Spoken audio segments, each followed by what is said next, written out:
हाँ, आवाज आ रही है। चलिए चर्चा प्रारंभ करते हैं। सभी लोग हाथ जोड़ लीजिए, मंगलाचरण करेंगे। नमो अरिहंताणं नमो सिद्धाणं नमो आयर्याणं नमो उवध्यायाणं नमो लोये सविसाहूणम्।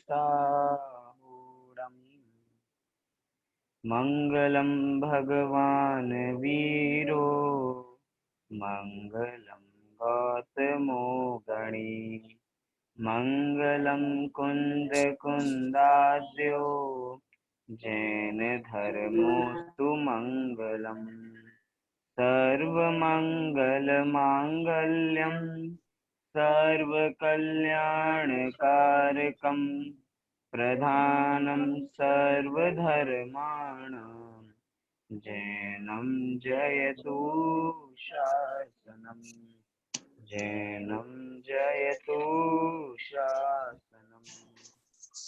भक्तामरप्रणतमौलिमणिप्रभा मुद्योतकं दलितपापतमोवितारम् सम्यक् प्रणम्य जिनपादयुगं युगादा वालम्बनं भवजले पततां जनानाम्। आचार्य मानतुंग द्वारा विरचित ये भक्तांबर काव्य, जिसमें भगवान के गुणों की गुणगान किया गया है, भगवान के गुणानुवाद किया गया है, स्तुति की गई है भगवान की। जो भगवान की वीतरागता है, सर्वज्ञता है, हितोपदेशीपना है, इनकी स्तुति इस भक्तांबर स्तोत्र के 48 काव्यों में की गई है। और जब इन 48 काव्य को हम अच्छी तरह भली प्रकार से समझ लेंगे तो ये कर्मों की 148 प्रकार की जो ताले हमारे साथ बंधे हुए हैं वे सब टूट जाएंगे और हम इन सबसे मुक्त हो जाएंगे। इसी क्रम में हम 8 प्रातिहार्यों की चर्चा कर रहे थे। 8 प्रातिहार्यों को समझ रहे हैं जो भगवान की बहिरंग शोभा को तो बढ़ाते ही हैं,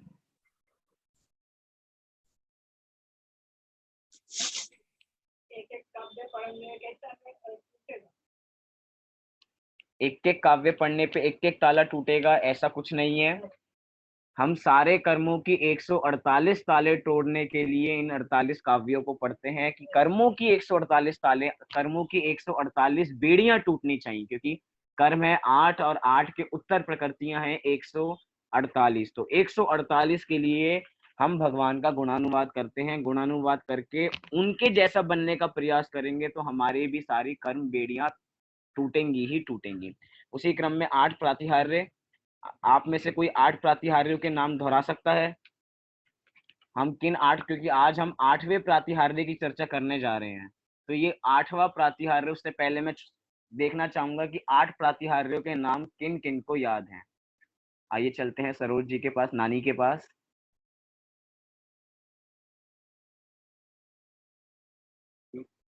हेलो,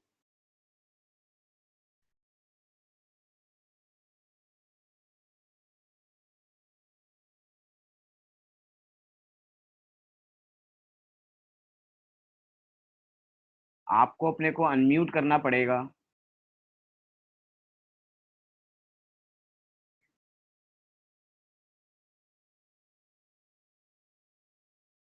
अगर आप सब देख सुन पा रहे हैं तो इसमें अब ये सॉफ्टवेयर अपडेट हो गया है, इसमें मैं खुद से आपको अनम्यूट नहीं कर सकता, आपको खुद अपने अनम्यूट का बटन क्लिक करना पड़ेगा अपने लिए। हाँ जी, विशाली जी।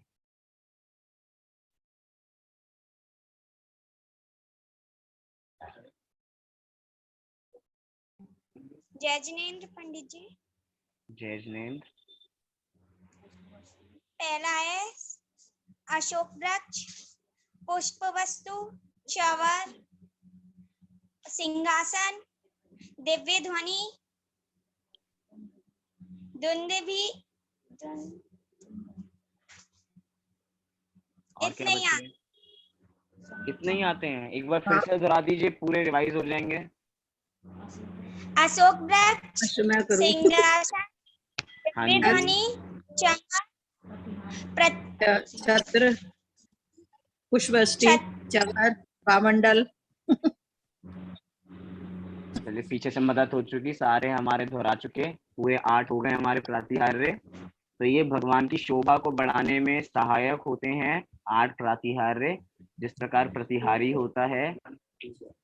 हाँ जी नानी, हाँ, आप भी दोहरा सकते हैं 8 हाँ। प्रातिहार्यों के नाम।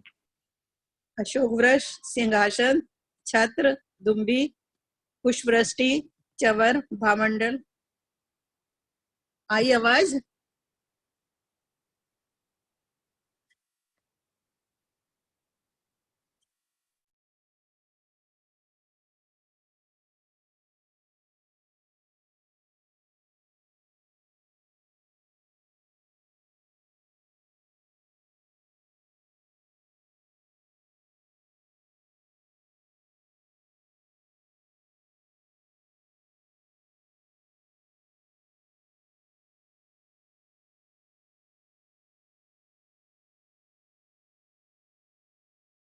आवाज नहीं आई?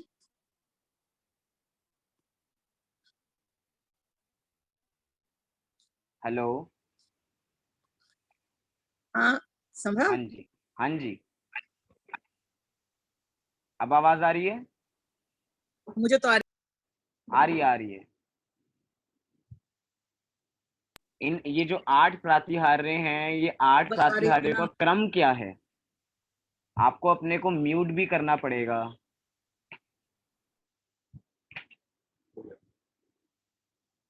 हाँ जी,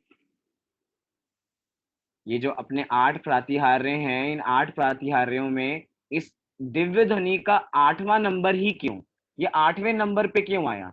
तो इसका थोड़े पीछे लॉजिक्स भी हैं, क्योंकि आचार्यों को इसके बारे में विस्तार से बताना था, इसलिए आचार्यों ने इसको अंत में बताया। क्यों? क्योंकि जिनके बारे में कम कम बताना होता है उसमें पहले करके बात खत्म कर देते हैं। अब जिसका ज्यादा विस्तार किया जाता है, आचार्य उसको अंत में रखते हैं कि अब निर्विघ्न इसके ऊपर कलम चलेगी, तो इसलिए आचार्यों ने इसको अंत में रखा। इसलिए यहाँ पे भी ये 8वें नंबर का जो 8वां प्रातिहार्य है, सबसे लास्ट में रखा गया है।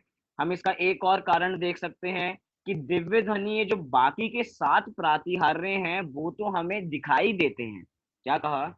बाकी के 7 प्रातिहार्य तो हमें दिखाई देते हैं, कि हमें दुंदु भी दिखाई देती है, हमें सिंहासन दिखाई देता है, छत्र, भामंडल, पुष्प वृष्टि, ये सब चीजें, अशोक वृक्ष, हमें चीजें दिखाई देती हैं। लेकिन दिव्य ध्वनि ऐसी कोई चीज दिखाई देती नहीं है, वो तो मात्र सुनाई देती है, दिखाई नहीं देती। इसकी वजह से भी पहले सारे इवन वालों को एक साथ रखा और ऑड वन को सबसे आखिरी में रखा।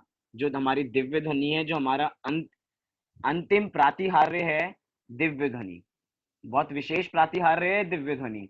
क्यों? क्योंकि इसके मात्र से ही भव्य जीव अपना कल्याण कर सकते हैं। भव्य जीव को कोई आधारभूत है इस पंचम काल में भी, तो वो दिव्य ध्वनि से रचित हमारे शास्त्र ही हैं, जो हमारा कल्याण करने में हमारे सहायक हैं। इसलिए दिव्य ध्वनि को समझना बहुत जरूरी है। बहुत बढ़िया छंद है, छंद को पढ़ के ही हम सारी बात करेंगे। एक एक शब्द में इसमें इतना मर्म है, इसलिए इसमें बहुत विस्तार है। आइए 35वें छंद को पढ़ते हैं। एक पंक्ति मैं पढ़ूंगा, उसी एक पंक्ति को आप पढ़िए। चलिए। स्वर्गापवर्ग गम मार्ग विमार्गणेष्टः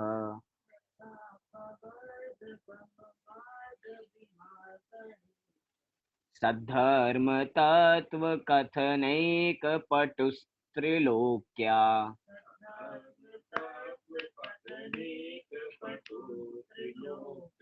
दिव्ये ध्वनिर्भवति ते विशदार्थ सर्व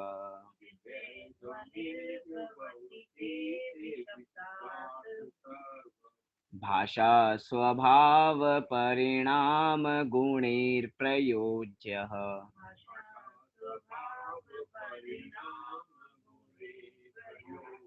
एक बार इसका संधि विच्छेद देख लेते हैं। आप पहला शब्द देखिए, स्वर्गाप वर्ग। क्या शब्द है? स्वर्गाप वर्ग। यहाँ पे 2 शब्द हैं, स्वर्ग प्लस अपवर्ग। क्या शब्द है? स्वर्ग प्लस अपवर्ग, तो शब्द क्या बना, स्वर्गाप वर्ग। फिर गम मार्ग, फिर अंतिम शब्द देखिए, शब्द है विमार्गणेष्टः। इसमें शब्द को तोड़ेंगे, इसका संधि विच्छेद करेंगे तो क्या निकलेगा, विमार्गणेः इष्टः। क्या शब्द निकला, विमार्गणः, विमार्गणः। जो अणे के ऊपर एक ही मात्रा है वो ई हो जाएगा तो इष्टः हो जाएगा, तो विमार्गण इष्टः, ऐसा। फिर अगली पंक्ति देखिए, सद्धर्म, जो द है वो त हो जाएगा तो सत धर्म तत्व। फिर कथनैक, यहाँ पे भी दो शब्द हैं, कथन प्लस एक, तो कथनैक ऐसा निकला। फिर पटुस्त्रिलोक्या, यहाँ पे भी दो शब्द हो जाएंगे, आपको सबको पता ही है यहाँ पे हमें क्या करना है। यहाँ पे हमें जो आधा स आपको दिखाई दे रहा है उसको विसर्ग बना लेना है, तो क्या बन जाएगा, पटुहु त्रिलोक्या, त्रिलोक्या मतलब तीन लोक। फिर तीसरी पंक्ति देखिए, दिव्य ध्वनि, जो भ के ऊपर भवती में जो भ है उस पे रेफ है, वो र की रेफ है, र का उच्चारण पढ़ते हैं, इसको हम पहले ले आएंगे दिव्य ध्वनि, वहां पे विसर्ग लगा देंगे तो दिव्य ध्वनि ही।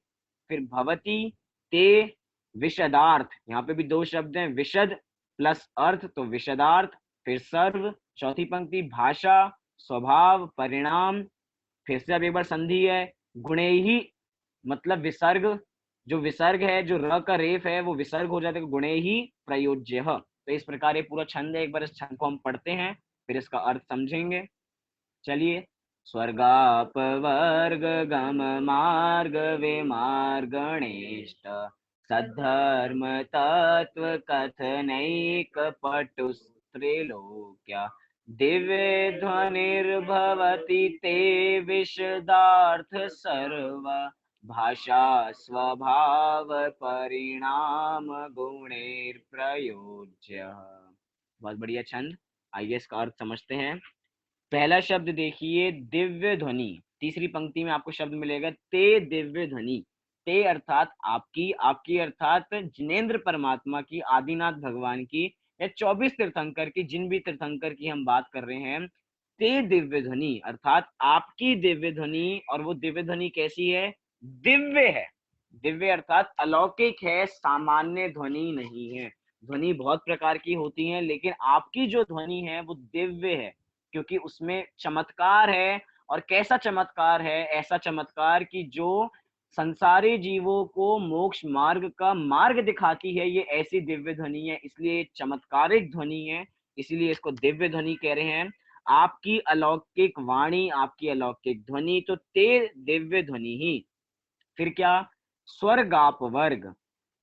पहली पंक्ति में पहला शब्द स्वर्गाप वर्ग, दो शब्द हैं यहाँ पे, स्वर्ग प्लस अपवर्ग। स्वर्ग मतलब क्या है, स्वर्ग तो हमें पता है कि 16 स्वर्ग होते हैं, मतलब कि ऊर्ध्वलोक, वो स्वर्ग हो गया अपने पूरा। और अपवर्ग क्या होता है, अपवर्ग माने होता है मोक्ष। अपवर्ग माने क्या होता है, मोक्ष, मतलब कि अपवर्ग मतलब जितने भी ये चार गति हैं वे तो किसी वर्ग में समाहित हो जाती हैं, लेकिन ये मोक्ष जो निर्वाण जैसी जगह है वो अपवर्ग है, इन सबसे ऊपर है, इसलिए इसको कहा जाता है ये अपवर्ग। तो आपकी दिव्य ध्वनि से, ते दिव्य ध्वनि स्वर्गाप वर्ग गम मार्ग विमार्गणेष्ट, कि हे जिनेंद्र भगवान, हे परमात्मा, आपकी दिव्य ध्वनि से ही स्वर्ग और मोक्ष, स्वर्ग और मोक्ष, स्वर्ग और अपवर्ग, गम मार्ग, गम मार्ग, गम अर्थात, गम मतलब होता है संस्कृत में जाना, हमने गम धातु पढ़ी होगी जिससे गच्छति शब्द बनता है, गच्छति गच्छतः गच्छन्ति, ऐसे शब्द धातु रूप चलते हैं, तो गम मतलब जाना। मतलब हे परमात्मा, आपकी दिव्य ध्वनि से ही स्वर्ग और मोक्ष का मार्ग, जाने का रास्ता, विमार्ग अर्थात उसकी दिशा हमें पता लग पाती है। विमार्गणः मतलब उस मार्ग को हम खोज पाते हैं आपकी दिव्य ध्वनि के माध्यम से ही। तो आपकी अलौकिक वाणी ही देवलोक और निर्वाण लोक को जाने के लिए, मार्गदर्शन के लिए इष्ट है। मार्गणेष्ट मतलब इष्ट है, मतलब आपकी दिव्य ध्वनि ही है जो हमें स्वर्ग और मोक्ष के रास्ते तक पहुंचा सकती है, स्वर्ग और मोक्ष के मार्ग तक पहुंचा सकती है। वास्तव में स्वर्ग और मोक्ष तो कहा जा रहा है, स्वर्ग तो एक तरीके से वो भी अच्छी गति कह सकते हैं, क्योंकि मांगतुंग आचार्य ने यहाँ पे दोनों गतियों को याद किया है, स्वर्ग और अपवर्ग। वास्तव में हमारा प्रयोजन स्वर्ग जाना नहीं है। स्वर्ग तो हम कितनी बार होके आ चुके हैं, वहां के सुख भी हम कितनी बार भोग चुके हैं। हमारा प्रयोजन तो है कि हम मोक्ष जाएं, हम हमारा अपवर्ग हो, अर्थात हम निर्वाण की प्राप्ति करें। कि हम बार बार कहते हैं शिवमग लाग्यो चाहिए, हम छेडाला की पंक्ति पढ़ते हैं कि शिवमग लाग्यो चाहिए। वो शिवमग लाग्यो चाहिए क्या है? कि आकुलता शिव मां ही ना ताते, शिवमग लाग्यो चाहिए कि जहां पे किसी प्रकार की आकुलता नहीं हो, ऐसा स्थान हमको चाहिए, और वो है मोक्ष मार्ग, और वो है मोक्ष। मतलब कि आकुलता तो एक बार को स्वर्ग में भी हो सकती है, लेकिन यहाँ पे कोई किसी प्रकार की आकुलता नहीं है, ये मोक्ष है। इसलिए सारे जीव कहाँ जाना चाहते हैं? वास्तव में मोक्ष जाना चाहते हैं। कभी हमें कहा जाता है कि हम मुमुक्षु हैं। मुमुक्षु किसे कहते हैं? जो मोक्ष की इच्छा रखते हैं, वे ही सच्ची में मुमुक्षु हैं। तो अपवर्ग गम मार्ग विमार्ग गणेश ते दिव्य धनी, मतलब आपकी दिव्य धनी से स्वर्ग और मोक्ष के जाने का मार्ग की खोज हो सकती है। देखिए बात भी देखिए कितनी बढ़िया बताई। विमार्गणेष्टा, विमार्गणेष्टा मतलब हमें मार्ग को खोजना है, मार्ग को बनाना नहीं है। मार्ग बना बनाया है, ऐसा नहीं है कि हमें मार्ग का पहले निर्माण करना है फिर उस पे चलना है। मार्ग पहले से ही बना हुआ है, हमारे भगवान ने, हमारे भगवंतों ने दिव्य ध्वनि के माध्यम से वो मार्ग हम तक पहुंचा दिया है, वो शास्त्रों में वो मर्म भर दिया है। बस उस मर्म को पहचान के उस मार्ग पर चलना है, हमें मार्ग का वो बनाना नहीं है, मार्ग का बस अनुसंधान करना है, ढूंढना है, इतना सा काम हमें करना है।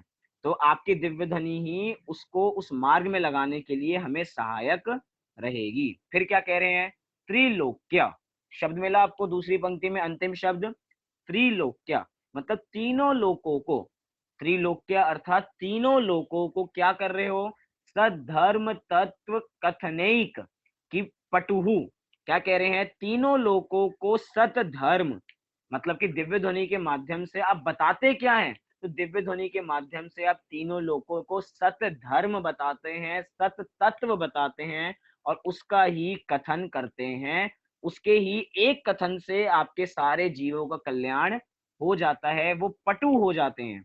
पटु से कहें कि एक तरीके से निपुण हो जाते हैं, बढ़िया हो जाते हैं। जैसे पटु कहते हैं ना, जो जिस काम में माहिर हो, तो ऐसे ही आपके मार्ग को प्राप्त करके तीनों लोगों के जीव भी पटु हो जाएंगे, वे भी आपकी तरह हो जाएंगे, निपुण हो जाएंगे आपकी तरह ही, क्योंकि आप ही सत धर्म और सत तत्व को बताने वाले हो, उसके कथन करने वाले हो। मतलब कि इससे क्या पता लगता है कि दिव्य ध्वनि के अलावा जितने भी कथन होते हैं वे सत धर्म के कथन नहीं होते हैं, क्योंकि जहां जहां अस्थि परक कथन है वहां पे नास्ति परक कथन निकलता ही है। यहाँ पे कह रहे हैं हे भगवान, आपकी दिव्य ध्वनि से ही स्वर्ग और मोक्ष का मार्ग का अनुसंधान होता है। तो इसका उल्टा क्या निकला कि और किसी की भी वाणी में और किसी की भी ध्वनि में सत धर्म सत तत्व का अनुसंधान, सत तत्व को नहीं बताया जाता। और वास्तव में सत धर्म और सत तत्व है क्या? वास्तव में अगर हम इष्टोपदेश को याद करें, पूज्यपाद आचार्य को याद करें, तो उन्होंने इतना सुंदर कह दिया कि तत्व क्या है? तत्व और कुछ नहीं है, क्या है? कि जीव जुदा पुद्गल जुदा, यही तत्व का सार, बाकी जो कछु और है या ही को विस्तार। यही सत्य तत्व है कि जीव और अजीव। आप पूरे द्वादशांग को पढ़िए, द्वादशांग वैसे बहुत बड़ा है, हमें द्वादशांग प्राप्त भी नहीं है, लेकिन उस द्वादशांग में भी प्रयोजन भूत बात क्या है? उस द्वादशांग में भी प्रयोजन भूत बात यही है कि जीव जुदा और पुद्गल जुदा, इतनी सी बात जाननी है, और वही हमारा सत्य धर्म है, और कोई सत्य धर्म नहीं है। आपको पता है द्वादशांग में ऐसी ऐसी बातें हैं जो हमारे प्रयोजन की नहीं है। जैसे कि हम बात करें, द्वादशांग में नाट्य शास्त्रों का भी वर्णन किया गया है, द्वादशांग में आयुर्वेद का भी वर्णन किया गया है, द्वादशांग में किस चीज का वर्णन नहीं किया गया? द्वादशांग में सब कुछ आ गया, A to Z, अब कुछ नहीं बचा। इतने में भी प्रयोजन भूत क्या है? प्रयोजन भूत तो जीव और अजीव ही है। इन दोनों में भेद विज्ञान करना ही है। क्यों इन दोनों में भेद विज्ञान करना क्यों जरूरी है? क्योंकि भेद विज्ञान ता सिद्धा सिद्धा ये किल केचना, मतलब कि जितने भी अभी तक आज तक सिद्ध हुए हैं, मतलब भूत में जितने भी सिद्ध हुए हैं, वर्तमान में जितने सिद्ध हो रहे हैं और भविष्य में जितने सिद्ध होंगे, वो जीव और अजीव के भेद विज्ञान से ही हुए हैं। इसीलिए कहा जाता है भेद विज्ञानता सिद्धा सिद्धा ये किल केचना असित तत्व बद्धा ये किल केचना। मतलब कि भूत वर्तमान भविष्य में जितने भी सिद्ध हो रहे हैं वे इस भेद विज्ञान के बल पे ही हो रहे हैं, अर्थात इस सत धर्म और सत तत्व के कथनों को अपना के ही वे पटु हो रहे हैं। इसलिए हमें भी पटु होना है तो उस सत धर्म और सत तत्व को पहचानना बहुत जरूरी है। और वो कैसे पहचाना जाएगा, तो वो दिव्य ध्वनि के माध्यम से ही हमें वो तत्व प्राप्त होता है। और क्या विशेषता है उस दिव्य ध्वनि की? दिव्य ध्वनि ने हमें स्वर्ग और मोक्ष का मार्ग बता दिया, उस दिव्य ध्वनि ने हमें सत धर्म सत तत्व में बता दिया। और कैसी होती है दिव्य ध्वनि? तो बता रहे हैं वो दिव्य ध्वनि कैसी होती है। विशदार्थ सर्व भाषा स्वभाव परिणाम गुणैर प्रयोज्य। तीसरी पंक्ति में अंतिम दूसरा शब्द विशदार्थ सर्व भाषा स्वभाव परिणाम गुणैर प्रयोज्य। कह रहे हैं कि वो दिव्य ध्वनि बिल्कुल विशदार्थ होती है। विशदार्थ अर्थात अर्थ मतलब कि पदार्थ, और विशद अर्थात बिल्कुल स्पष्ट, बिल्कुल प्रत्यक्ष, बिल्कुल साफ साफ, बिल्कुल सच्चा सच्चा। तो हमारी दिव्य ध्वनि में, भगवान की दिव्य ध्वनि में जो भी आता है सब विशदार्थ होता है, अर्थात वस्तु स्वरूप जैसा है, संसार जैसा है वैसा ही दर्शाया जाता है। उसमें उनकी कोई माया नहीं होती कि जो जैसा है उसको वैसा ना दिखाएं। उनके जैसे ज्ञान में आया है वो वैसा ही दिव्य ध्वनि में उनके आता है। इसलिए उनकी दिव्य ध्वनि कैसी है? विशदार्थ है। और विशदार्थ में सब कुछ आ गया, मतलब कि द्रव्य गुण पर्याय। हमारे भगवान के ज्ञान में सब कुछ आता है, सभी द्रव्य आते हैं, सभी द्रव्य के एक एक द्रव्य के अनंत अनंत गुण आते हैं, और एक एक गुण की अनंत अनंत पर्याय स्पष्ट झलकती हैं। इसलिए कहा जा रहा है विशदार्थ। सोचिए, भगवान एक एक पदार्थ की एक एक पर्याय को जानते हैं, एक एक पर्याय के परिणमन को जानते हैं, अर्थात वस्तु की नस नस को वो पहचानते हैं, वस्तु के प्रत्येक परिणमन को पहचानते हैं कि इस समय वो क्या परिणमन कर रहा होगा, अगले समय वो क्या परिणमन करने वाला है। विचार के देखिए कितना बड़ा ज्ञान है। ये कोई वर्तमान का ज्ञान नहीं है, ये वर्तमान सहित भूत और भविष्य का सब कुछ जितना भी है लिखा है। विशदार्थ सर्व, एक एक विशेषण का एक एक अलग अलग सेपरेट बहुत विशेष अर्थ है।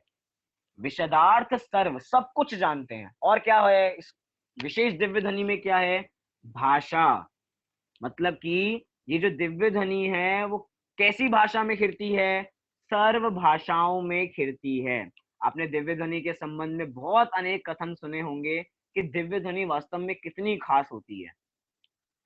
मतलब कि दिव्य ध्वनि ऐसी है जो जिस भाषा का समूह शरण में बैठा है उसको उसी भाषा में अपने सारे समाधान मिल जाते हैं। मतलब अगर आप अंग्रेजी भाषा से हैं तो आपको अंग्रेजी में उपदेश मिलेगा, अंग्रेजी में दिव्य ध्वनि सुनाई देगी। और अगर आप किसी भी भाषा के हैं, आपके पास आपको प्राकृत आती है, आपको तमिल आती है, आपको मराठी आती है, आपको हिंदी आती है, आपको संस्कृत आती है, आपको अपभ्रंश आती है, आपको ब्रज भाषा आती है, जितनी भी आती हैं सब भाषाओं में दिव्य ध्वनि खिलती है। क्योंकि दिव्य ध्वनि का प्रमाण कितना है? दिव्य ध्वनि कोई एक भाषा में नहीं खिलती है, कितनी भाषाओं में खिलती है? 18 महाभाषा। नोट कर लीजिए, कितनी महाभाषा? 18 महाभाषा और 700 लघु भाषा। लघु भाषा को कहीं कहीं कुभाषा भी कहा गया है। तो कितनी भाषा हो गई? 18 तो महाभाषा और 700 लघु भाषाओं में भगवान की दिव्य ध्वनि खिलती है। अब सोचिए, एक व्यक्ति बोल रहा है और इतनी सारी आवाजें निकल रही हैं, तो क्या बड़ी डिस्टरबेंस नहीं होती होगी कि एक तरफ कोई मराठी में बोल रहा है, कोई किसी में बोल रहा है, कोई कुछ में बोल रहा है, और भगवान भी सबको उस उन्हीं की वाणी में उतर दे रहे हैं। कितना केओस मिट जाता होगा हर जगह पूरा, किसी को कुछ समझ में नहीं आता होगा कि कभी मराठी सुनाई दे रही है, कभी तमिल सुनाई दे रही है, कभी तेलुगु सुनाई दे रही है, क्या चल रहा है ये। लेकिन ऐसा भी, क्योंकि समूह शरण में ऐसी कोई दुविधा नहीं आती है। समूह शरण का चमत्कार देखिए कि भव्य जीवों को जो भी शंकाएं होती हैं, मन में शंका उत्पन्न होती है और उत्तर भी मन में ही मिल जाता है। वहां पे बोलना नहीं पड़ता, भगवान के सामने जाके अपनी बात नहीं रखनी पड़ती, हमारे सामने जो हमारे दिमाग में क्वेश्चन आया है उसका समाधान दिव्य ध्वनि में मिल जाता है। और मात्र मनुष्यों को नहीं मिलता, त्रियंचों को भी मिलता है। जिन त्रियंचों की कोई भाषा नहीं है, जो कोई भौंकता है, जो कोई धड़राता है, जितनी भी, चाहे कोई पक्षी आ जाए, कोई भी आ जाए, कोई भी पशु पक्षी आ जाए, उनको अपनी भाषा में उसका उत्तर मिल जाता है। ये एक चीज वैसी ही है जैसा दृश्य हमने आज की संसद में देखा होगा या जितनी भी सभाओं में देखा होगा, हमारे स्कूल्स में भी होता होगा। एक इंग्लिश लैब होती है जहाँ पे टीचर होती है, टीचर अपनी माइक से बोल रही होती है, हम अपने हेडफोन लगा लेते हैं और हेडफोन में हमें उसी भाषा में समझ में आता है। जैसे संसद में होता है, सब अलग अलग भाषा के हैं, प्रधानमंत्री मोदी जी हिंदी में बोल रहे हैं, लेकिन जो कोई तमिल का सांसद है उसको तमिल भाषा में, अर्थात अपनी अपनी मातृभाषा में उसको समझ में आता है। एक तरीके से ऐसा ही चमत्कार है ये दिव्य ध्वनि कि जो जिस भाषा में समझता है उसको उस भाषा में सब कुछ समझ में आ जाता है, कोई परेशानी नहीं आती है। सोचिए कितनी बढ़िया व्यवस्था है। मन में प्रश्न उत्पन्न हुआ और मन में शंका हो गई। यहाँ पे तो बहुत बार हमें जब समोशरण का विस्तार देखते हैं, समोशरण के बारे में पढ़ते हैं, तो चक्रवर्ती की सेना में जितने लोग हैं सब प्रश्न पूछ रहे हैं एक ही साथ। ये भी तो विशेषता है। सारे जीव एक साथ जितने समोशरण में, सोचिए एक समय में सबको शंका उत्पन्न हुई और उसी समय में सबकी शंका का निवारण हो जाता है, चाहे कोई किसी भी भाषा में बोल रहा हो। सोचिए एक समय में 100 भाषाओं में लोग प्रश्न पूछ रहे हैं और उसी एक समय में सबको अपने समाधान मिल जाते हैं, सबको हर चीज का हल मिल जाता है उस समोशरण में, उस दिव्य ध्वनि के माध्यम से। क्यों? क्योंकि वो दिव्य ध्वनि 18 महाभाषा और 18 और 700 लघु भाषाओं में खिलती है। इतनी भाषाओं में, इतनी विस्तृत है वो भाषा कि किसी को भी ऐसा कोई जीव नहीं होता कि उसने प्रश्न रखा और उसको समाधान नहीं मिला। जितने भी जीव आए हैं और जितने भी जीवों ने अपनी जिज्ञासाएं रखी हैं, शंकाएं रखी हैं, उनका समाधान उनको मिलता ही है। और कैसे मिलता है? 1 घंटे बाद या 2 घंटे बाद? तत्काल, उसी समय उनको मिलता है, कोई वेट करने की आवश्यकता नहीं है। ये दिव्य ध्वनि की विशेषता है, तभी कह रहे हैं कि वो विशदार्थ सर्वा है और सर्व भाषा है, अर्थात सभी भाषाओं में खिलती है। परिणाम स्वभाव, अर्थात प्रत्येक वस्तु का परिणाम, प्रत्येक वस्तु का स्वभाव, और कहें गुणैर प्रयोज्य, कि प्रत्येक वस्तु के गुण, उसका प्रयोजन, सब कुछ दिव्य ध्वनि में स्पष्ट रूप से परिलक्षित होता है, सब कुछ पता लगता है उस दिव्य ध्वनि में। आप भी सुनना चाहते हैं वो दिव्य ध्वनि, वो भगवान की दिव्य ध्वनि कैसी होती होगी? कल्पना करके देखिए, मैंने बहुत पहले भी कहा था, समोशरण हम कल्पना करना चाहें, अगर हमारी इमेजिनेशन पावर बहुत अच्छी है तो एक बार आंख बंद करके देखिए कैसी कल्पना होगी, वो कैसा रचना होगी जिसमें सब कुछ, सबका समाधान हो रहा है। एक जगह कुत्ता बोल रहा है, एक जगह बिल्ली बोल रही है, एक जगह शेर बोल रहा है, एक जगह आप बोल रहे हो, एक जगह देव बोल रहे हैं, एक जगह हाथी बोल रहा है, और सबका समाधान एक साथ हो रहा है।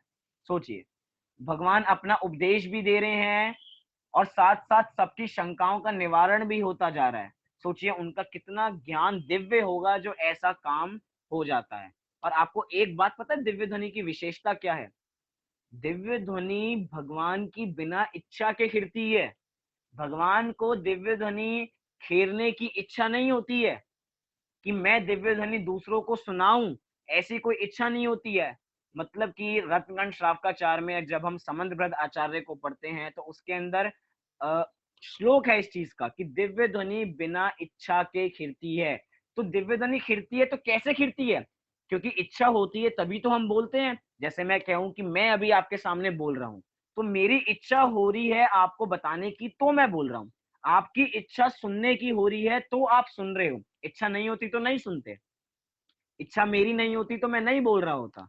मतलब कि इच्छा हो रही है तो बोला जा रहा है। लेकिन भगवान की दिव्य ध्वनि बिना इच्छा के खिलती है। भगवान को किसी प्रकार की इच्छा नहीं है, लेकिन उसके बावजूद भी दिव्य ध्वनि खिलती है। तो खिलती कैसे है? दिव्य ध्वनि ऐसे खिलती है भव्य जीवों की पुण्य के उदय से, भव्य जीवों के कल्याण की भावना से, कि भव्य जीवों का इतना पुण्य का उदय होता है कि भगवान की दिव्य ध्वनि खिरने लग जाती है।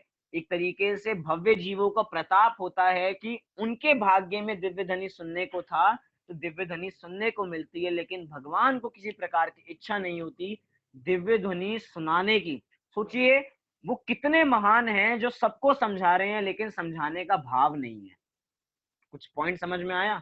सबको समझा रहे हैं, सब कुछ समझ में आ रहा है, लेकिन समझाने का एक मात्र भी भाव नहीं है, रंच मात्र भी समझाने का भाव नहीं है कि मैं इसको समझा दूं और इसका कल्याण हो जाए। वो तो भव्य जीवों का पुण्य का उदय होता है कि उनका कल्याण दिव्य ध्वनि के माध्यम से हो जाता है, लेकिन भगवान को किसी प्रकार की इच्छा नहीं है। क्यों? क्योंकि इच्छा तो एक दोष है। हम तो कहते हैं तप क्या है? इच्छा निरोधस तपः, इच्छा का निरोध ही तप है। तो भगवान को दिव्य ध्वनि खिलाने की भावना कैसे हो सकती है? उनको इच्छा कैसे हो सकती है? इसलिए उनको किसी प्रकार की इच्छा नहीं होती है। बहुत बार हम कहते हैं कि हम मुमुक्षु हैं, हम मुमुक्षु हैं। वास्तव में हमने अपने को मुमुक्षु कहलवाना तो चालू कर दिया, हमने अपने को मुमुक्षु मानना तो चालू कर दिया, लेकिन जो जो भी मोक्ष की इच्छा रखते हैं उनको मोक्ष नहीं मिलता। क्यों? क्योंकि मोक्ष की इच्छा रखने वालों को कभी मोक्ष नहीं मिलता। जो मोक्ष की इच्छा नहीं रखते हैं उनको मोक्ष मिलता है। क्यों? क्योंकि इच्छा तो एक दोष है, चाहे इच्छा किसी भी चीज की हो, लेकिन इच्छा एक दोष है। इसलिए कहा जाता है सच्चे मुमुक्षु बनने से पहले एक सच्चे आत्मार्थी बनना चाहिए, कि आत्मा को जानने वाला बनना चाहिए, उसके बाद कोई मोक्षु कहलाता है। नहीं तो मोक्ष की इच्छा बिना आत्मार्थी के तो ऐसी है जैसे कि बिल्कुल कल्याणकारी नहीं है एक तरीके से। जब तक हम मुमुक्षु अगर कहलाना चाहते हैं तो पहले आत्मार्थी बने, आत्मा को जाने, तो ही हम सच्चे मुमुक्षु बन सकते हैं। तो ये दिव्य ध्वनि की विशेषता है कि कैसे खिलती है। एक बार मैं इसका अर्थ पढ़ता हूँ और कोई और बात अच्छी लगेगी तो उसके बारे में भी थोड़ा डिस्कस करेंगे। यहाँ पे लिखा कि आपकी अलौकिक वाणी देवलोक व निर्वाण लोक को जाने के लिए, अनुसंधान करने में अथवा मार्गदर्शन करने में अभीष्ट है, सहायक है। तीनों लोकों को समीचीन धर्म वस्तु स्वरूप या धर्म के तत्वों के प्रतिपादन करने में सक्षम है, निपुण है। संपूर्ण द्रव्य गुण पर्यायों के और उसके भावों को प्रकट करने में सक्षम है और सर्व भाषा में परिणत होने से सामर्थ्य वाली है। मतलब इससे ये बताना चाह रहे हैं, अब हमारे पास कोई ऐसा कारण नहीं है कि हम धर्म ना करें, क्योंकि हमारे पास सब कुछ सुलभ है। जैसे कि दिव्य ध्वनि इतनी सारी महाभाषाओं में खिलती है, आज हमारे पास जिनवाणी प्रत्येक भाषा में उपलब्ध है। हमारे पास, आप गुजराती हैं तो गुजराती में हमारे पास जिनवाणी उपलब्ध है, हिंदी में उपलब्ध है, प्राकृत में उपलब्ध है, संस्कृत में उपलब्ध है, अंग्रेजी में उपलब्ध है, तमिल में उपलब्ध है, तेलुगु में उपलब्ध है, कन्नड़ में उपलब्ध है। अब बताइए, अब आपका पुरुषार्थ चाहिए। अगर आप दिव्य ध्वनि का लाभ लेते हैं, उस दिव्य ध्वनि से रचित इन शास्त्रों का लाभ लेते हैं, तो ये आपके ऊपर डिपेंड करता है, हमारे ऊपर डिपेंड करता है कि हम उसका कितना लाभ उठाते हैं। क्यों? क्योंकि आज एक ऐसी स्थिति है कि आज हर जगह जिनवाणी पर्याप्त है, आज हर जगह जिनवाणी पर्याप्त है, हर जगह सब कुछ आ चुका है, लेकिन उस जिनवाणी को पढ़ने वालों की कमी है। वो जिनवाणी हमने मंदिर से लेके तो आ गए, उसको उच्च जगह विराजमान तो कर दिया, लेकिन उस जिनवाणी को पढ़ने वाले भी चाहिए। जिनवाणी छपवाने से कुछ लाभ होने वाला नहीं है जब तक उस जिनवाणी को पढ़ने वाले नहीं होंगे। वो जिनवाणी छपना या उसका जितना प्रचार प्रसार तभी सार्थक है जब उसको पढ़ने वाले भी जीवंत रहेंगे। आदरणीय दादा बहुत बार कहते हैं कि जितने भी ये दिव्य, आज बहुत सारे शास्त्र हो गए हैं, हम बहुत सारे प्रिंटिंग प्रेस हो चुकी हैं ग्रंथों की। पहले तो ग्रंथ हमें हाथों में नहीं मिला करते थे।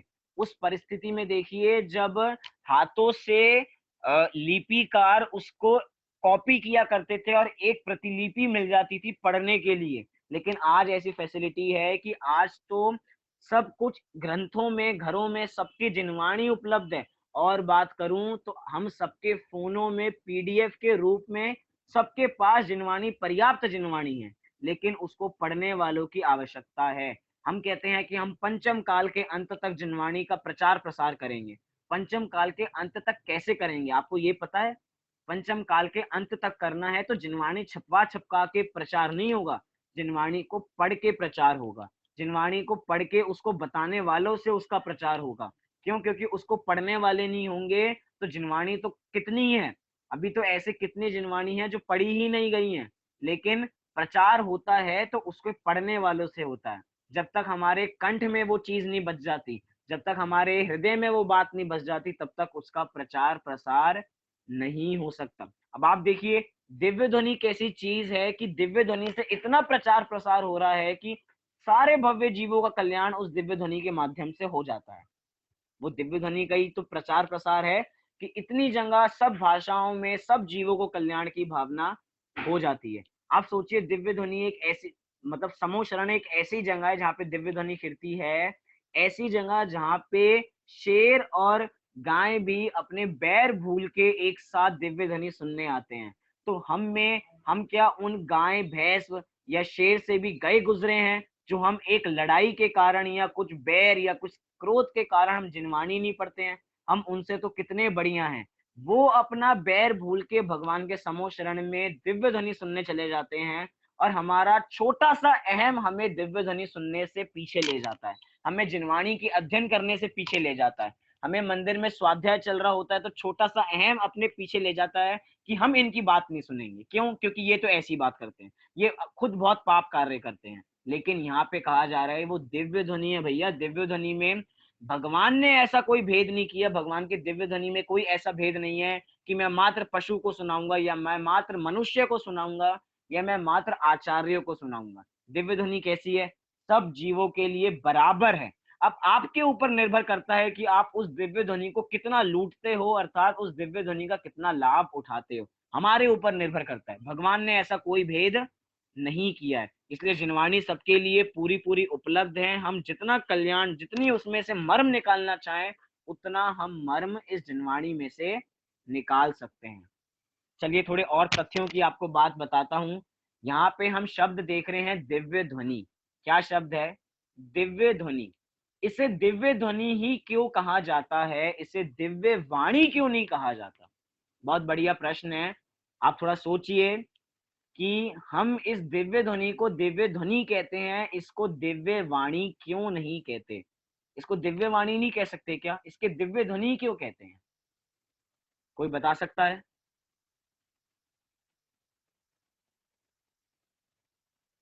हाँ जी, चलिए झांसी चलते हैं। झांसी से हाथ उठाए।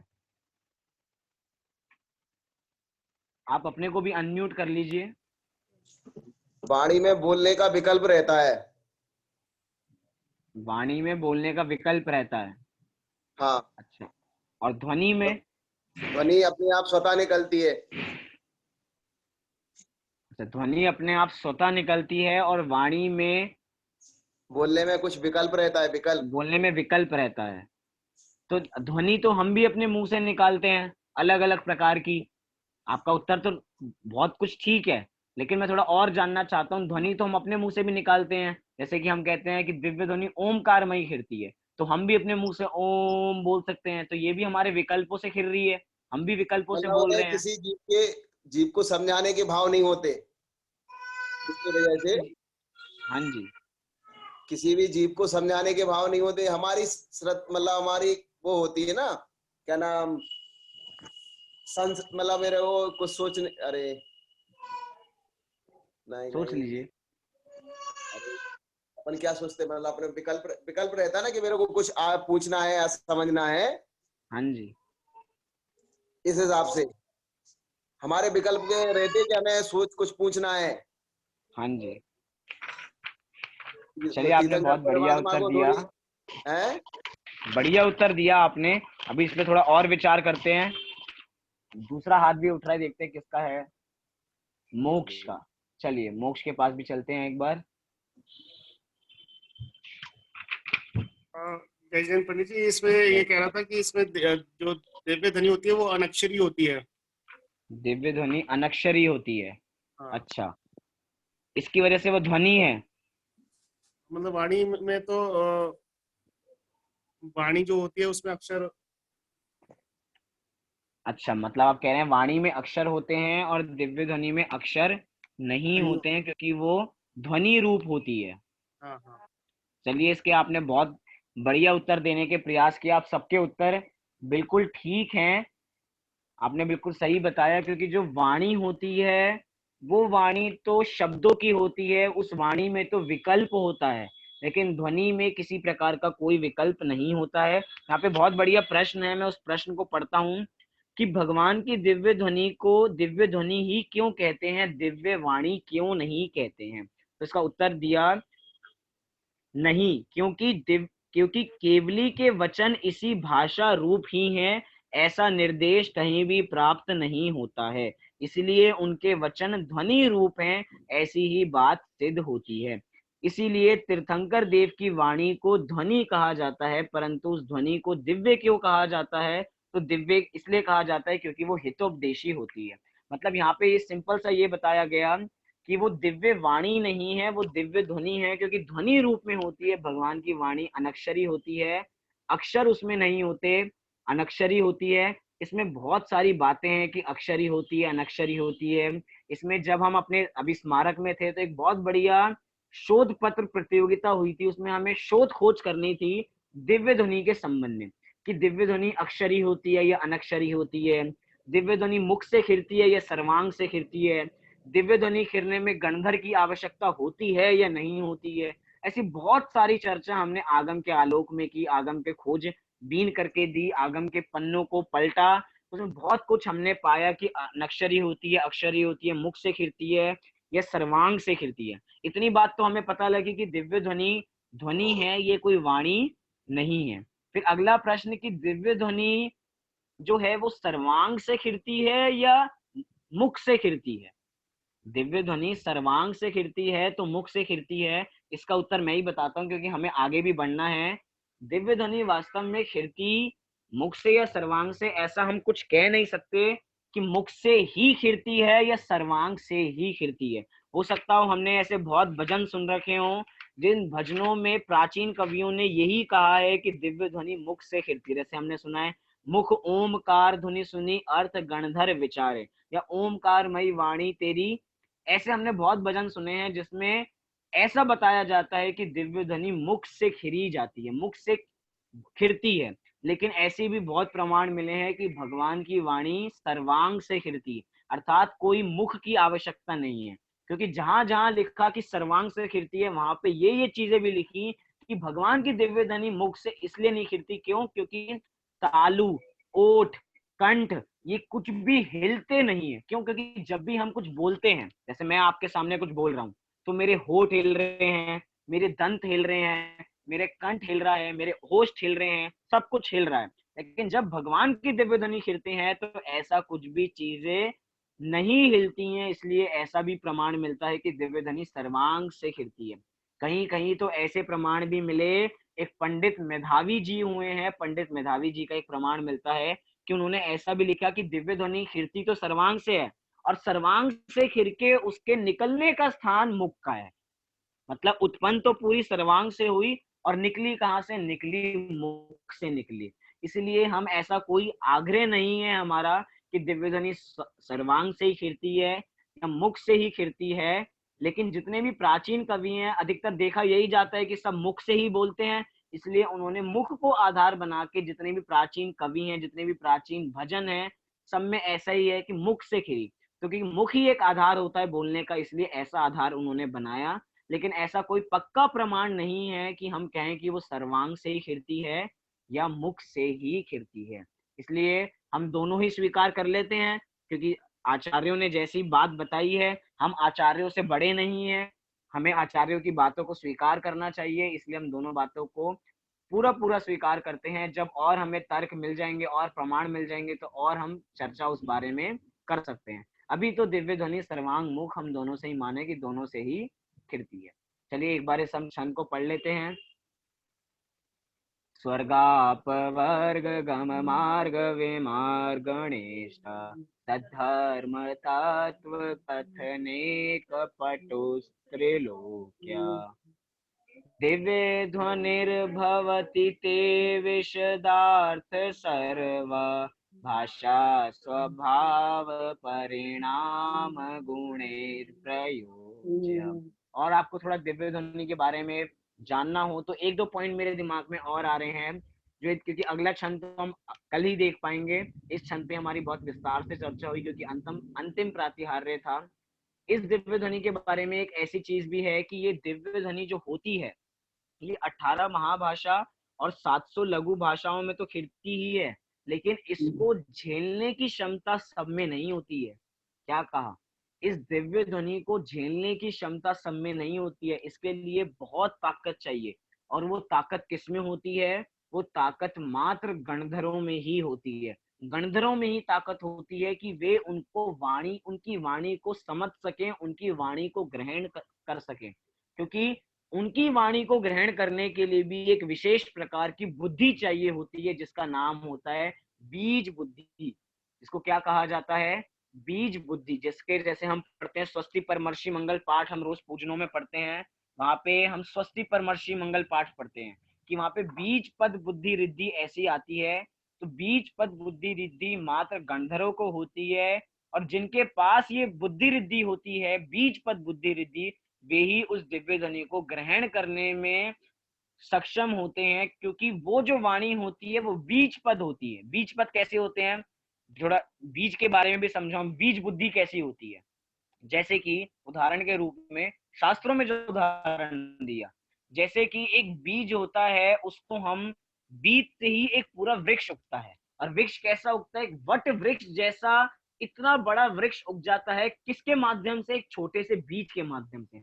मतलब एक छोटे से बीज में इतनी क्षमता होती है वे कि इतना बड़ा वृक्ष उत्पन्न कर सके। ऐसे ही इन बीज बुद्धि रिद्धि में ऐसी ताकत होती है कि जो भगवान के अक्षर निकलते हैं वे बीज अक्षर होते हैं। उन बीज अक्षरों में इतनी ताकत होती है कि पूरा द्वादशांग एक एक बीज अक्षर में समा सकता है। जैसे कहें कि भगवान ने कहा, जैसे हम कहते हैं भगवान की वाणी कैसी है? ओमकारमयी। तो जो ओम शब्द है वो ओम भी बीज बुद्धि का एक पद है। जितने भी हम शब्द पढ़ते हैं पूजनों में, हम जब अर्घ पढ़ते हैं तो हम बोलते हैं ओम ह्रीम श्रीम क्लीम क्लुम। ये आपने शब्द सारे सुन रखे होंगे। ये सारे क्या हैं? ये सब बीज बुद्धि से युक्त हैं। ये बीज पद हैं, और इन बीज पद में इतना मर्म है, एक एक बीज पद में द्वादशांग की रचना की जा सकती है। एक ओम शब्द में इतनी बड़ी विशाल रचना हो सकती है, द्वादशांग जितनी, उसमें इतनी क्षमता होती है। और उसको झेलने की शक्ति मात्र गणधर के पास ही होती है। और हम कई बार सुनते हैं कि भगवान की ध्वनि कैसी होती है? कि भगवान की ध्वनि ओमकारमयी होती है। कैसी होती है? ओमकारमयी। भगवान भी सुने होंगे, ओमकारमयी वाणी तेरी जिन धर्म की शान है, समो शरण देख के शांत छवि देख के गणधर भी हैरान है। ऐसे भी हमने बहुत सारी भक्तियां सुनी होंगी जिसमें कहा जाता है कि भगवान की दिव्य ध्वनि ओमकारमयी है। लेकिन जब हम आगम के आलोक में देखते हैं, थोड़े आगम परमागम थोड़े पलटते हैं, थोड़ा रिसर्च करते हैं, तो पता लगता है कि हमें कहीं भी आचार्यों ने दिव्य ध्वनि को ओमकार ऐसा कहीं पे भी कथन नहीं किया है स्पष्ट रूप से। कहीं पे भी ऐसा नहीं लिखा कि भगवान की ध्वनि ओमकारमयी होती है। ऐसे शब्द कहीं नहीं मिलते हैं। बस ये लिखा कि भगवान की जो दिव्य ध्वनि होती है वे भी शामिल है, लेकिन मात्र ओमकारमयी ऐसी वाणी होती है कि हम समझते हैं कि दिव्य ध्वनि कैसी होती होगी? भगवान बोल रहे हैं और उनके मुख से निकल रहा है ओम। लेकिन ऐसा हो भी नहीं भी हो, हमें इसके बारे में ऐसा कोई प्रमाण नहीं है। ओमकारमयी ओम बीज पद जरूर है, लेकिन उसके अलावा भी बहुत सारे बीज पद होते हैं।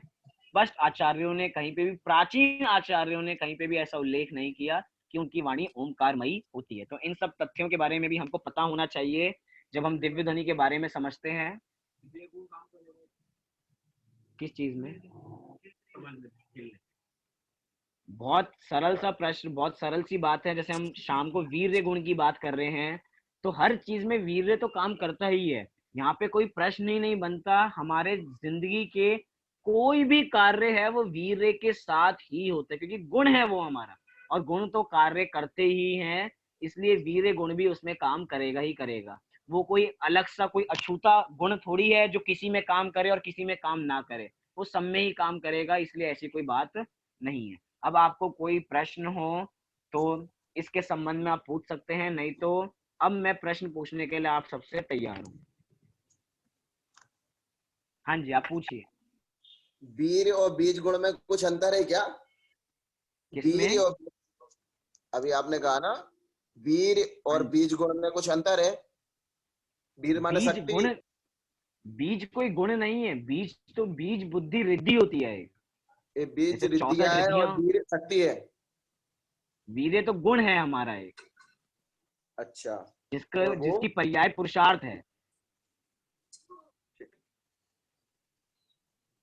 चलिए, और किसी को? इतनी सारी बातें हैं, आपको सब समझ में आ जाता है तो बहुत बढ़िया बात है। आज हमने बहुत सारी बातें की, बहुत सारे लोगों ने बंद कर रखा है कैमरा, लेकिन हम उन तक फिर नहीं पहुंच पाते। चलिए, कौन भाग्यशाली होगा जो इस 35वें छंद अर्थात अंतिम प्रातिहार्य का स्वरूप बता सकते हैं? अंतिम प्रातिहार्य का क्या मतलब? सब लोग इधर उधर देखने चालू कर दिया कि देखते हैं कौन पहले बताएगा, क्योंकि हमें तो पहले बताना ही नहीं है। सबने ऐसा सोच लिया। कुछ लोग तो आंखें ही नहीं मिला रहे।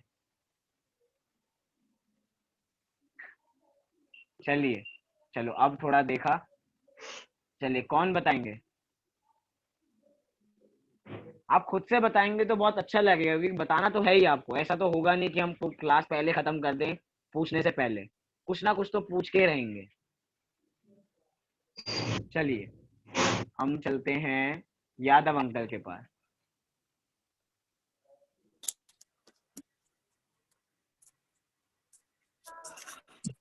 हेलो अंकल, आवाज आ रही है आपको?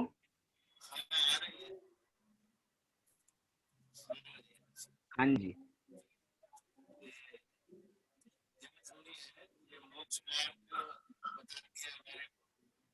अंकल, आप थोड़ा पास आ जाइए।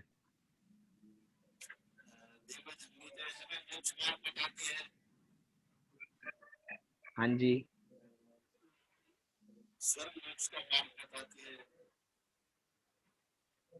हाँ जी, और?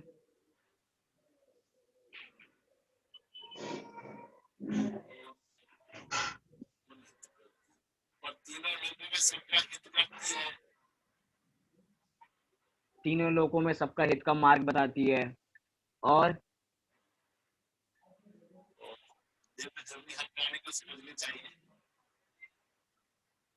समझनी चाहिए। इसमें थोड़े से शब्द हैं, जैसे कि विशदार्थ सर्व, कि सबको दिव्य ध्वनि विशद होती है, और सर्व भाषा, सभी भाषाओं में खिलती है। चलिए, बहुत बढ़िया, आपने बिल्कुल सही अर्थ बताया दिव्य ध्वनि का, दिव्य ध्वनि 8वें प्रातिहार्य का। चलते हैं। नाम तो मोक्ष जैन से सेव्ड है, लेकिन वे अपने मनीष अंकल हैं, उनके पास चलते हैं, वे इसका अर्थ बताते हैं।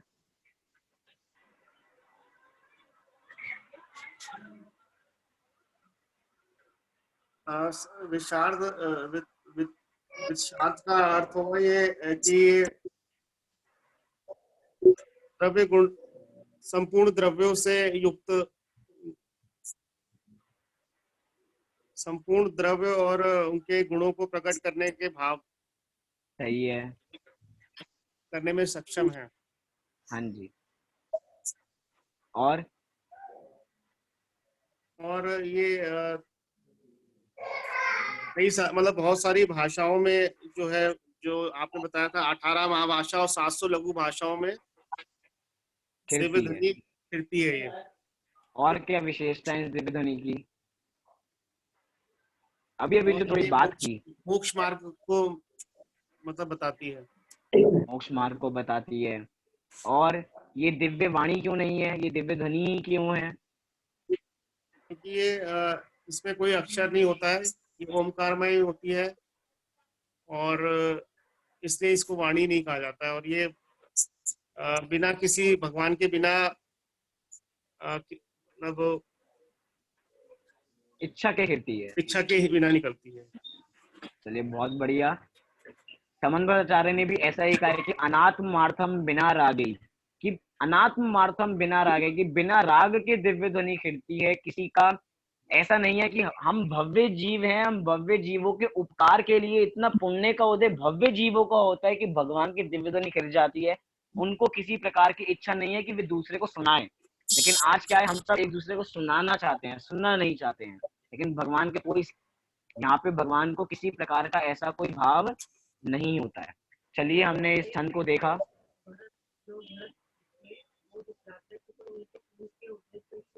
हाँ जी, एक चीज और इसमें पॉइंट रह गया कि जो दिव्य ध्वनि होती है तो कितने समय खिलती है।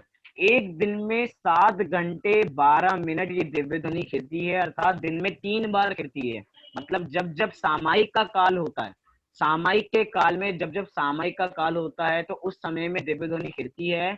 और कभी कभार तो इतना पुण्य का उदय होता है कि भरत जी रात्रि में 12 बजे भी दिव्य ध्वनि सुनने जाते हैं, समो शरण में जाते हैं, तो रात्रि के 12 बजे भी उनको दिव्य ध्वनि सुनने को मिल जाती है। तो इसलिए कहीं कहीं प्रमाण है कि दिव्य ध्वनि 4 बार भी खिलती है। मतलब कि भव्य जीवों का ही ये पुण्य का उदय है कि उनके पुण्य के उदय से भगवान की दिव्य ध्वनि खिल जाती है। जैसे भरत जी के पुण्य के उदय से रात्रि कालीन बेला में भी भगवान की दिव्य ध्वनि खिल गई। तो ये बहुत पुण्य का उदय ही है कि हमारे पास अभी दिव्य ध्वनि तो साक्षात उपलब्ध नहीं है, हमने समोशरण तो देखा नहीं है, लेकिन उस दिव्य ध्वनि का सार हमारे पास इन ग्रंथों में उपलब्ध है। इन ग्रंथों में हमारे पास दिव्य ध्वनि का सार उपलब्ध है, हमारे पास आचार्यों की सीधा मूल बात है। उन मूल बात को हम पढ़ के अपना कल्याण करें। इसी मंगल भावना से अभी की बात को पूरी करता हूँ। शाम की कक्षा यथा समय रहेगी, सभी अपने स्थान से नियम 9 बार नमोकार भैया, मंत्र का नियम पाठ तो करेंगे। 3 बार का ही कहलाएगा ना? नियम तो 3 बार का ही कहलाएगा कि 4 बार का? 3 बार का भी कह लें हम, नहीं, 3 नियम तो बार 3 ही। बार ही कहलाएगा ना? सुबह, दोपहर हाँ को, जी, शाम को। 4 बार का भी लेकिन ग्रंथों में मिलता है, लेकिन वो तो 4 बाकी बार का लोगों, भी ग्रंथों में मिलता है। अच्छा मतलब चारों है, दोनों 3 बार भी है और 4 बार भी है। मतलब हमें अलग अलग प्रमाण मिलते हैं कि कैसे कैसे खिलती है, इसलिए 3 का भी मिलता है, 4 का भी मिलता है। तो 4 घंटे में फिर 7 घंटा 13 ही मिनट रहता, 4 बार का 4 बार का भी मिला के। हाँ, उसके अंदर भी थोड़ी वेरिएशन हो जाती है कि पहले 2 घंटे का कुछ टाइम पीरियड है, फिर बाद में 1 घंटे का कुछ टाइम डिवीजन हो जाता है। ऐसी डिवीजन पूरी है इसकी कि कितने टाइम कितने 4 7 घंटे घंटे का, होती है, खिलती 7 घंटे 12 मिनट ही है। टोटल 7 यही आएगा टाइम पूरा। हाँ, 7 घंटे 12 मिनट। 4 बार में भी इतना ही और 3 बार में भी इतना ही। जहां तक इतना ही है, मैं एक बार और कल कंफर्म करके आपको बता दूंगा अगर और प्रमाण मिलते हैं इसके बारे में तो। लेकिन ठीक है। दिन जब 3 बार खिलती है तो 7 घंटे 12 मिनट का ही प्रमाण उसके साथ जुड़ा हुआ है। चलिए अभी सब अपने स्थान से 9 बार नमोकार मंत्र का पाठ करेंगे।